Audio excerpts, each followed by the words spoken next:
The CONCORD, that monumental work that so many pianists talk about, but never play. And there's Beethoven, knocking at the door of the divine mysteries, his presence felt throughout.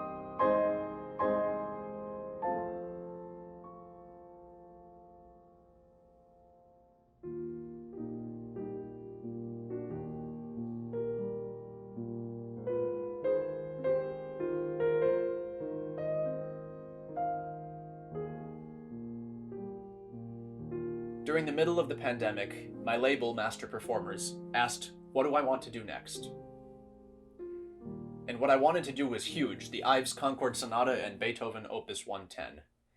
Huge repertoire, huge requirements, and two pieces that actually fit together perfectly. There would never have been a Charles Ives without Beethoven.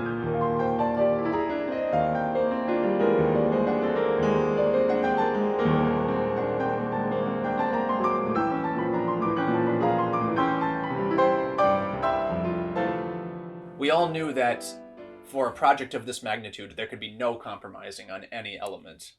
And soon we had the Grammy Award-winning producer Steve Epstein leading the project, Paul Carrasco as executive producer, Rick Jacobson as the sound engineer, John Von Rohr, the Steinway technician for the Boston Symphony, and the spectacular flutist Emmy Ferguson, who joins me at the end of the Concord Sonata. Ives Concord Sonata, take one.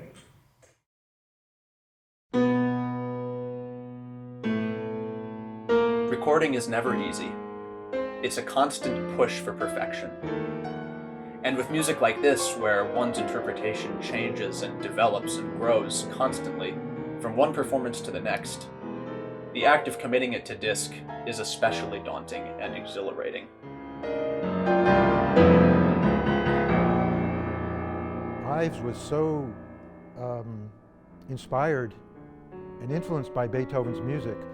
The Concord, every movement of the Concord Sonata features the opening motif of Beethoven's Fifth Symphony in different guises.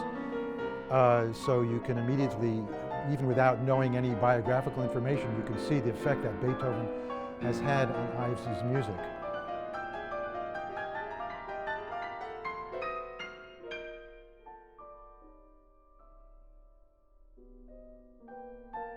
The Concord Sonata is one of the most all-encompassing pieces of music ever written. And it's not often been placed in the right context. We know of it as an avant-garde masterpiece, but in fact, its emotional world is richer and more direct than many of us realize. It's inspired by the philosophy of the Transcendentalists, Emerson, Hawthorne, the Alcotts, and Thoreau. And musically, it comes straight out of Beethoven.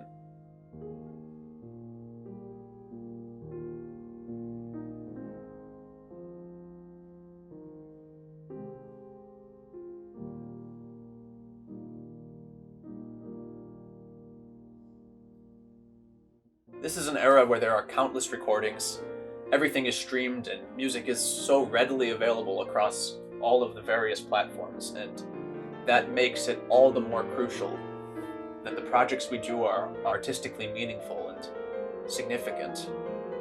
I wanted to create something that would have meaning long into the future and that I could always look back on with pride.